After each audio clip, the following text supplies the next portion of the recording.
এই পড়ন্ত বিকেলে সোনালি আভার সাথে গঙ্গার বুকে ভেসে যেতে কারই না ভালো লাগে। তাই এই রবিবার আমরা গিয়েছিলাম ফলতা রিভার সাইডে। সেখানে গিয়ে প্রথমেই আমরা এই নৌকাটি বুক করে চলে গিয়েছিলাম গঙ্গা ভ্রমণে। আর এই নৌকার এক্সপিরিয়েন্সটা এতটাই মনোমুগ্ধকর ছিল যে সময়গুলো কিভাবে পেরিয়ে গেল বুঝতেই পারলাম না। তবে গঙ্গার মাঝে ভেসে থেকে এই সানসেট দেখার অভিজ্ঞতাটা সত্যিই অতুলনীয়। গঙ্গার শান্ত শীতল জলের ওপর সূর্যের সোনালি স্নিগ্ধ আভা যেন এক আলাদাই মেহফিল তৈরি করেছিল আমাদের জন্য। এরপর বেশ কিছু ছবি তুলে নিজেদের কোয়ালিটি টাইমসগুলোকে ফ্রেমবন্দি করে নিলাম। এ যেন এক আলাদাই ভালো লাগা। আর ইতিমধ্যে আমাদের মাঝি ভাই নোঙর দিয়ে জালে টান দিলেন, আর তাতেই উঠে এলো এই মাছগুলো। গঙ্গার বুকে দাঁড়িয়ে এই ফিশিং করার এক্সপিরিয়েন্সটা কিন্তু আমাদের প্রথমবার ছিল, আর যেটা আমাদের খুবই ভালো লেগেছিল।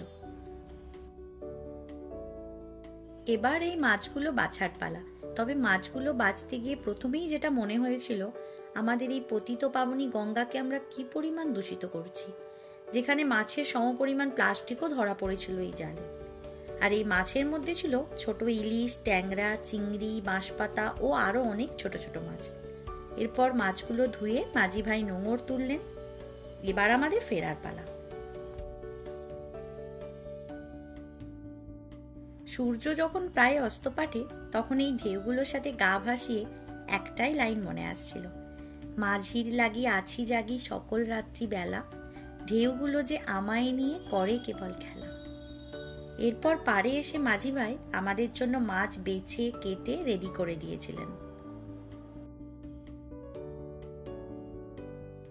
এরপর পাড়ে এসে সবুজ ঘাসের ওপর বসে দূরে ওই নৌকাগুলোকে দেখতে দেখতে কাটিয়ে ফেললাম আরো বেশ কিছুটা সময়। আর সাথে ছিল এই মুখরোচক পাপড়ি চাট। তারপর আকাশ তার রং পরিবর্তন করে ধীরে ধীরে সন্ধে নামলো, আর আমরাও একরাশ মুগ্ধতা নিয়ে বাড়ি ফিরে এলাম।